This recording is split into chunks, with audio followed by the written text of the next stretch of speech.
Well, happy Wednesday, Reconciled Church. Pastor Kevin here. All right, I've been about a week off from this, but I've been meaning to do this one for a little while. We're back with another section of this little thing I've been doing called From the Cutting Room Floor. Basically, these are things that I wanted to talk about or could have talked about, thought about talking about it in length during my sermon, but didn't get around to it for the sake of time. Some stuff just has to get trimmed. You just got to do it that way. There's really no other way around it. So today what I want to do is something that really I realized I do this and use this so much in a sermon, but never directly addressed it. And so I want to talk about the use of allusions in Genesis. Now, not illusions like something that you can't see, you know what I mean? Like that's a mirage or something like that. Allusions, Allusion. Yes, okay. I hope I spelled that right. Anyways, so what is an allusion? Well, according to the Oxford Dictionary, an allusion is this: an expression designed to call something to mind without mentioning it explicitly, an indirect or a passing reference. Now, we use these things all the time, and we actually see them in other forms of media all the time. So, for example, let me give you a couple examples on this. We do callbacks to things like this all the time. If you see this, we see this in art and such. So if you've ever seen a painting of something that's replicating the whole Sistine Chapel, there's like Adam and there's the finger of God, and they're like, boop, and you see those, and they basically change whoever is in Adam's place. You've seen an ad or a joke that does this all the time. That's really an allusion to the Sistine Chapel. It's calling back to that. It's a reference back to it. It assumes that you remember that in order to get the joke. Or we do this in movies and films and stuff. Sometimes movies or films will do this by borrowing a shot from another movie. And then sometimes they simply do it by referencing another movie in a line or something. So, for example, if a character says, "We're not in Kansas anymore," we all understand generally that this is a reference to The Wizard of Oz. However, this often comes up in times where the fact that they aren't in Kansas anymore has absolutely no reference. Like, they didn't start out in Kansas. But the concept is the same, is we've just traveled to some faraway, weird place as though we had just stepped into the merry old land of Oz. Let me give you another one. Okay, so movie lines and stuff. Gotta use a movie reference. Jaws has the famous line, "You're gonna need a bigger boat." Now, you hear this repeated in other movies, and people just say it generally a lot of times. "Oh, we're gonna need a bigger plate," or whatever like that. When we say this, what we're doing is we're referencing to something else. And the Bible does this as well. One more example before I go to this. The greatest or the most obvious example of this that I can think of in modern kind of pop culture is The Simpsons. So if you have time on your hands, you can literally type in, people have done this on YouTube, every movie reference in like season 1 or the first 3 seasons of The Simpsons. And it's like a 5-minute cut. And it'll keep telling you, this is from this scene, this is from this, this is from this. And really what we don't realize is, oh my gosh, like 90% of The Simpsons jokes are calling back to something else. Big Simpsons fan, had to make sure I dropped that in there for you guys. Okay, so the reason I say this is that the Bible has a ton of allusions itself. Particularly what the Bible's doing is the Bible is often calling back to what it's already said. And when you look at it, and it doesn't take long for it to do it. So one of the things you'll hear me do a lot is looking at Genesis, I'll talk about how it references something that came before or something that is about to come later on. I use this a lot when trying to show you the original audience of something. Let me give you an example from this last week's sermon, as a matter of fact. Let me pull it up. Boom, boom, boom, boom. Okay, so in Genesis 21, it talks about the story of Hagar and Ishmael and wandering around and such. And one of the things that's interesting, we find in verse 14 of chapter 21, that when she's sent away, this is how it describes Hagar's wandering. It says, "And she departed and wandered in the wilderness of Beersheba." Now, one of the things I mentioned on Sunday is that phrasing, calling it the wilderness, is significant because this is, if you know a decent amount of your Old Testament, you know that the books of Moses, the first 5 books of the Bible, were written to the people wandering in the wilderness, coming out of slavery. And why is that there? Why make that, or why kind of allude to something like that? Well, what I believe, and you'll see me do this a lot in the sermons, is I believe this is hinting at the original audience. Like, it's a way of saying, listen up, guys.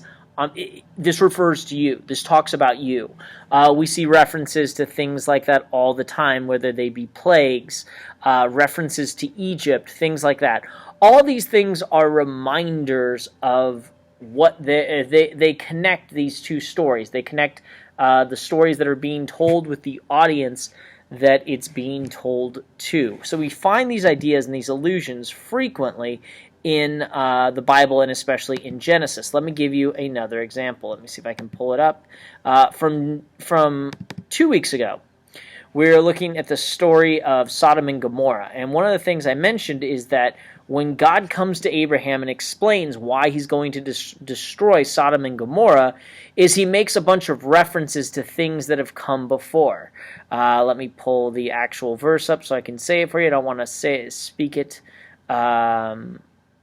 without actual reference. Let's see if I can find it now as I'm saying that. Okay, chapter 18, verse 20 through 21 of Genesis. It says, "The Lord said, because the outcry against Sodom and Gomorrah is great and their sin is very grave, I will go down to see whether they have done altogether according to the outcry that has come to me. And if not, I will know." Now, this is already referencing back things that we've read about in Genesis. This is important to understand. Genesis is already referencing back to Genesis very early on. So, first thing we find here, the Lord describes this to Abraham this way. He says, because of the outcry against Sodom and Gomorrah being great. Now, if we look back, when was the last time we heard about an outcry or something crying out? Well, in Genesis chapter 4, verses 10 through 11, we see that this harkens back to Cain killing Abel. Listen to how it's described. God is confronting Cain, and it says, the Lord said, chapter 4, verse 10, "What have you done? Listen, your brother's blood cries out to me from the ground. Now you are under a curse and driven from the ground, which opens its mouth to receive your brother's blood from your hand." Okay, so this idea of innocent blood being shed and crying out to God, who hears from heaven, is significant. This helps us understand because it doesn't specifically tell us all the evil that happened in Sodom and Gomorrah. Obviously, we see issues with sexual sins and stuff that are related to it later on, but specifically here, what the crying out does is it harkens back in the audience's mind, and they go, "Well, when's the last time something cried out?" Oh, when that guy murdered his brother. And so it's a way of showing, oh yeah, something heinous, something horrible has happened. And then also in the same passage, after saying that there's an outcry coming from Sodom and Gomorrah that's reaching the ears of God, he says, verse 21, "I will go down to see whether they have done altogether according to the outcry that has come to me." Now, this idea of God going down to there, this reminds us of the story of the Tower of Babel. Once again, another issue, another situation where a bunch of bad stuff was happening, and here God stepped in. In Genesis chapter 11, verse 7, it says, this is how God explains the Tower of Babel. He says, "Come, let us go down and there confuse their language, so that they may not understand one another's speech." So, God comes down to Babel in order to pour out his judgment on it. And so this is the same thing we see happening in Sodom and Gomorrah. And so even before it tells us that he's going to destroy the city per se, I'm sorry, I just said per se, and I was reminded that I say that all the time and totally out of context, so my bad. Even before we're told what exactly it is, what we have here is we understand something bad was happening. God's about to step in. put it together, we understand there's a lot of evil going on in Sodom and Gomorrah. Not only that, so that's some of the wording, the specific wording we find in the biblical passage that reminds us of that. But there's another way it does it as well, and that's when we have story beats that repeat themselves. Sometimes they repeat themselves, and sometimes they're flipped, and let me talk about that. So, at the end of Sodom and Gomorrah, I talked about this. We have this really crazy epilogue to the story where basically Lot gets drunk, gets blackout drunk, and his daughters actually sleep with him. This is really weird, and it's a really weird ending to the story. But what's interesting is it harkens back to the story of Noah and the flood.